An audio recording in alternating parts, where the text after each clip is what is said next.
Welcome to another edition of the Pressbox Ramblings. I'm your host, sports editor Nick Talbot. We got a big slate of District 8-5A games this week, starting on Thursday when we got Shoemaker and the district's top rusher, Johnny Jefferson, facing Copperas Cove, and the district's second leading rusher, Vondraez King. Then on Friday night, we got Harker Heights versus Killeen with a big rivalry matchup.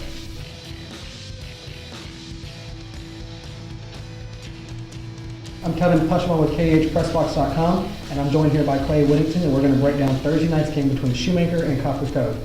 First of all, Clay, the first thing that stands out to my mind is both of these teams were involved in shootouts last week. They both, in Cove's example, they beat Killeen pretty handily. Shoemaker lost at Temple pretty handily, but there were a lot of points scored. How do you see defense playing into this game on Thursday night?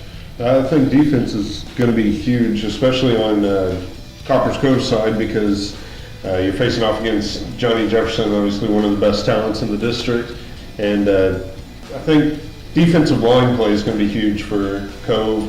If they can stop him there and keep him from breaking outside, breaking contain, then I think they'll be in a lot better shape. Their secondary's been a little sketchy, so they're really going to have to win the battle at the line of scrimmage. I guess talking about Johnny Jefferson and Cove's sketchy secondary, talk about Johnny Jefferson wasn't used as effectively as maybe he has been this season. Last week against Temple, he only had 15 carries. How is that? But Shoemaker, showed that it could pass the ball. Quan Felder threw for more than 200 yards. How is Cove preparing for all of a sudden Shoemaker can throw the ball now? Yeah, well, obviously they have to prepare for it now, whereas maybe in past weeks you didn't have to look at that so much. But they showed that they're capable of it, and Cove is going to have to respect that. At the same time, you can't get too wrapped up in it and let Johnny run all over you. So it's going to be a balancing act, and I think that how they manage to play the two aspects of the game is going to be critical. And I don't think we're going to see another short production night like we did against Temple from Johnny Jefferson. I feel they're going to use him a lot against Copperas Cove. It could really turn into a running battle between the two teams. Right. Speaking of passing, Cove kind of unleashed a little bit of a passing attack last week. Their two quarterbacks combined to go 10 for 13, almost 200 yards. And they broke off some really big plays that kind of took Killeen, by surprise almost. How about that added dimension to an already good Cove team? Yeah, they have a passing game now, and they're never going to rely on their quarterbacks to put up 300 yards or anything like that. But both their guys are serviceable. Obviously, Robbie Seabold is the starter, and he's going to be that way.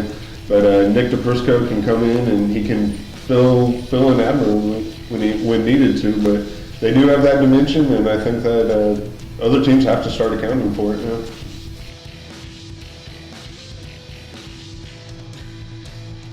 I'm joined here by Alex Byington. We're going to break down Friday night's Killeen at Harker Heights game at Leo Buckley Stadium.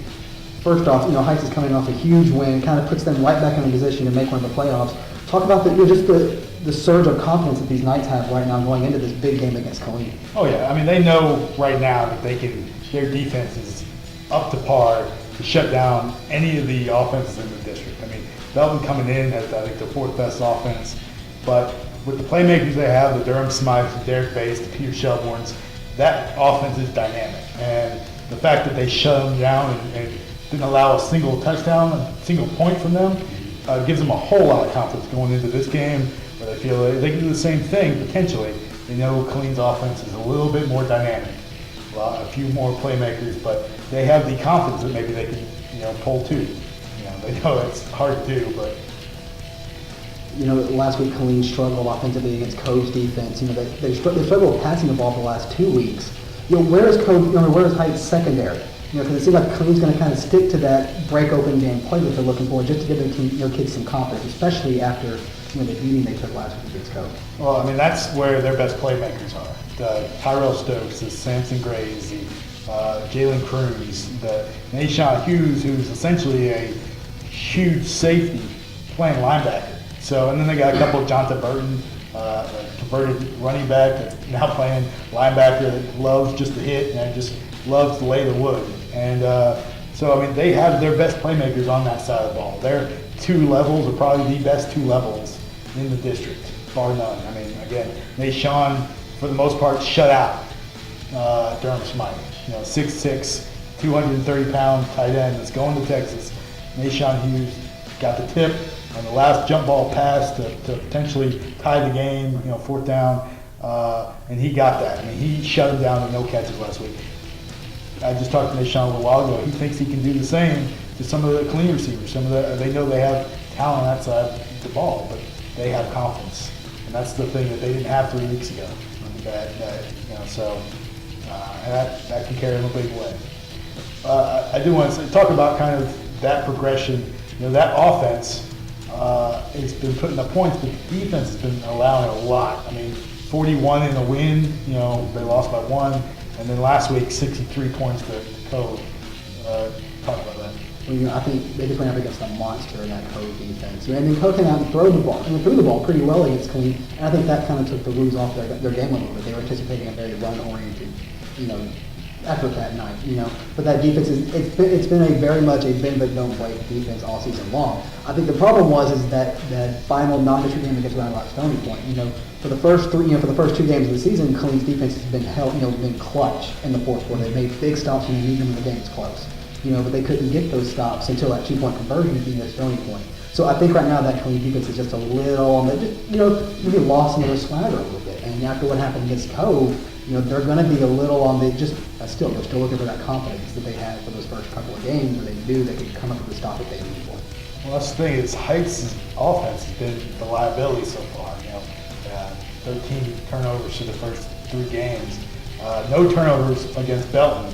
So I guess how do you kind of think Killeen's going to approach that, trying to maybe make Heights make some mistakes or not?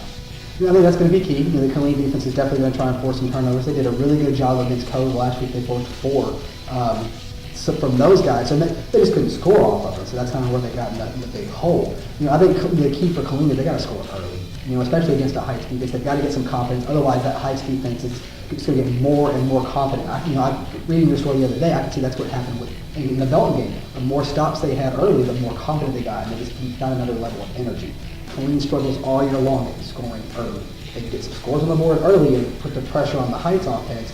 That's when you're going to make Heights kind of fall apart. They start forcing some issues, reaching for some extra yards, and then you're going to start seeing those turnovers come. Yeah, Mike said himself today. Coach Mike Mullins for Harker Heights.